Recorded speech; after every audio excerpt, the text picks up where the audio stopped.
Hello बच्चों, let's read the question. The question says the crop that would require minimum quantity of urea or NPK for its growth is A. black gram, B. paddy, C. sugarcane, D. groundnut. हमसे पूछा गया है कि एक ऐसी crop जिसको सबसे कम quantity of urea या फिर एनपीके की जरूरत हो फॉर इट्स ग्रोथ, वो कौन सा क्रॉप होगा। इस क्वेश्चन में हमारे पास 4 ऑप्शन है, हम इनमें से एक करेक्ट ऑप्शन को चूज करना है। Let's start with the key concept first. इस क्वेश्चन में हमारा की कॉन्सेप्ट है फर्टिलाइजर्स। तो फर्टिलाइजर्स का रोल क्या होता है? फर्टिलाइजर्स को सप्लाई किया जाता है to the plants. These are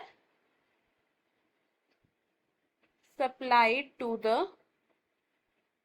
plants ताकि जो प्लांट्स हैं उनकी प्रोडक्टिविटी एंड उनकी ग्रोथ एनहांस हो सके। For enhanced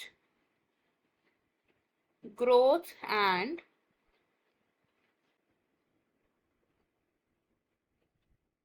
productivity of the plants. और ये जो फर्टिलाइजर्स हैं these are given in the form of urea, जिसका एक एग्जांपल हो सकता है एनपीके फर्टिलाइजर, जिसमें इसकी फुल फॉर्म क्या है? It is nitrogen, phosphorus and potassium. It refers to nitrogen, phosphorus and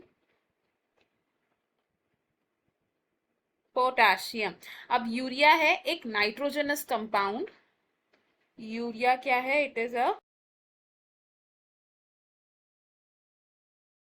nitrogenous compound. इस तरीके के फर्टिलाइजर्स की जो मिनिमम रिक्वायरमेंट है ये होती है टू द लेग्यूम्स मेनली। अब लेग्यूम प्लांट्स कौन से होते हैं? इसके एग्जांपल्स हो सकते हैं pea plant, black gram, groundnut, soybean etcetera. अब इन प्लांट्स में यूरिया या एनपीके की रिक्वायरमेंट सबसे कम होती है बिकॉज इन प्लांट्स के रूट्स में प्रेजेंट होते हैं nitrogen fixing bacteria in the root nodules.